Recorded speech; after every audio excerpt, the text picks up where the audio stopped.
keep your guilt. It's got nothing to do with us. So, let's talk about something which is, as I'm sure you're all aware, a bit of a hot potato. Yeah, now this is a topic which has been loitering around for decades. But in the past 4 or 5 years, it's really started to warm up. What was, back in the day, a lukewarm affair has now reached the sort of average temperature where it's not particularly comfortable to handle, especially if you're located to the west of us.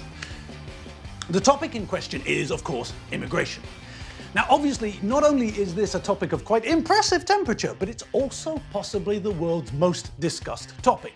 We might succeed in discussing part of it today, but it's far too large to be finished in one vlog. No, this is a gargantuan topic. Now, as we start this gargantuan topic, we need to recall what those outside of Hungary have said about Hungary when it comes to the subject. What have they said? Well, in essence, they've repeatedly lined us up against the wall and sentenced us to death for not towing the line. That's about the size of it. From near and from afar, everyone in the world, or so it sometimes seems, is ready and willing to queue up and lambast Hungary for its refusal to accept any of the economic migrants that have been flooding into the European continent for the past few years. Now, what a lot of commentators will do is try to confuse the two entirely separate issues of economic migrant and refugee. When they do that, it's best not to pay any attention. Anyone who mixes the two issues automatically forfeits the right to be regarded as credible, given that they're obviously talking out of their arse. Hungary is a signatory to various global agreements, just as most countries are. And that means that yes, if someone does claim to be a refugee and can show that they are a genuine refugee, then they will be given shelter in Hungary, just as they would receive the same treatment in France, Spain, Portugal, Italy, etc., etc. But where we draw the line, and this is why we're censured on a regular basis by the EU, by foreign politicians, by the man on the number 9 omnibus, by Uncle Tom Cobley and all, is that we refuse to take any of the economic migrants that have and are still flooding the continent. Why would we? For a start, we can see, anyone can see, the blind can fucking see, that the introduction of huge swathes of mainly Muslim immigrants into Europe in the recent past has led not to a better society with happy faces and everyone dancing the conga as a result of being filled with joy, but rather the development of parallel societies. People who live as they did when they resided in the country of their birth, doing exactly the same, but in a country which offers them a number of benefits. That's not such a great deal, is it? Look at the population of Hungary.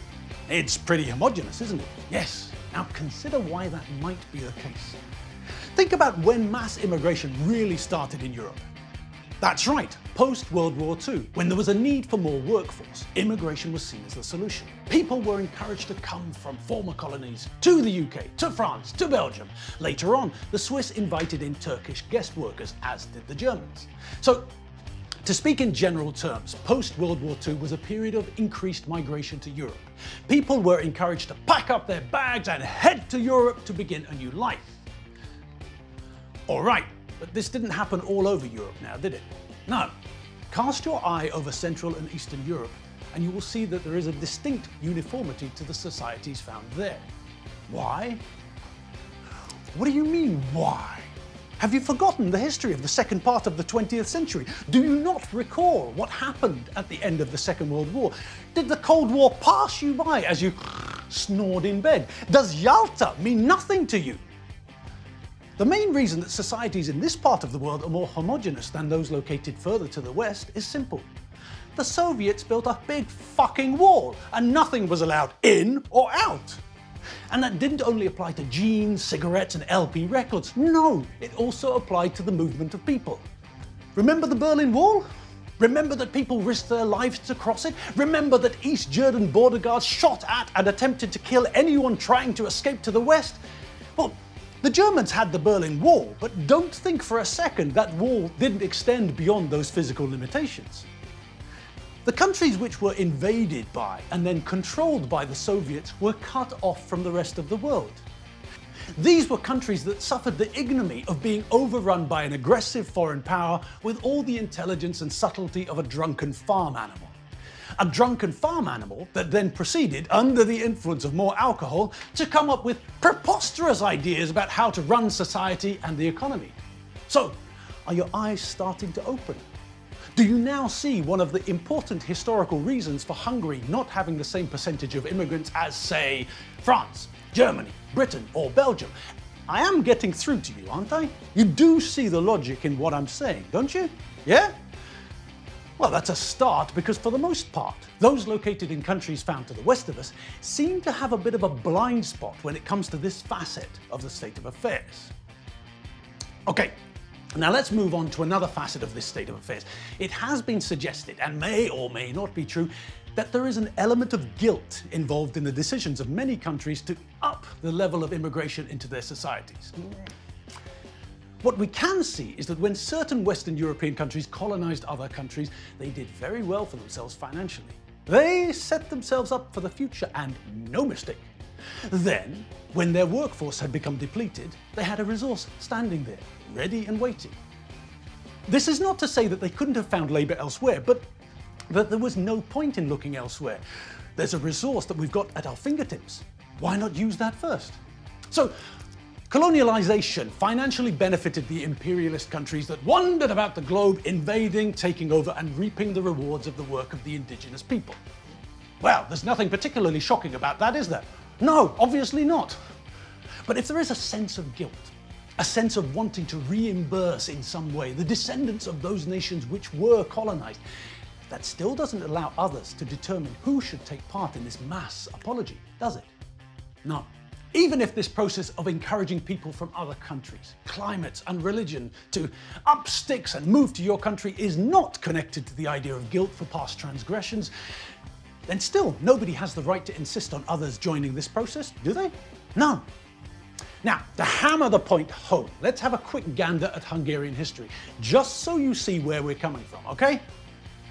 The Hungarians were conquered, were effectively colonized by the Turks. From the start of the 15th century, Hungary and the Ottoman Empire came into conflict.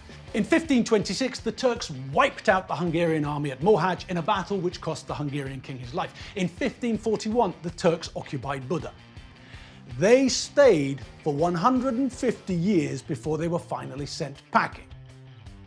So, in stark contrast to the nations of Western Europe, we Hungarians know all about colonization. We experienced that under the Turks for 150 years. And let's not forget the Soviet occupation following World War II. We know all we need to know about colonization. We were the ones who were obliged to grab hold of the shitty end of the stick. Unlike the French, the British, the Belgians, and others, we didn't get the financial boost that they did by wandering into people's countries and nicking everything. If the idea of offering reparations for the transgressions of their ancestors is part of the motivation behind the West's suicidal attempts to replace their own indigenous populations with those from elsewhere, then that lets us out. We want no part of that. We have nothing, less than nothing to do with that. If their political leaders feel the need to make a gesture, that's down to them. We, for extremely obvious reasons, don't want any part of it. Muslim invasion? Been there, done that. Once bitten, twice shy. Oh, and as a last point, let us not forget, not even for a moment, that it was the wonderful West, that bastion of propaganda, that threw us, along with various other nations, into the eagerly waiting, slavering jaws of the Soviet wolf. Thanks to you lot, our second round of colonization was organized by the very nations that are now suggesting we try it for a third time. Thanks, but no thanks. Like we said, been there, done that.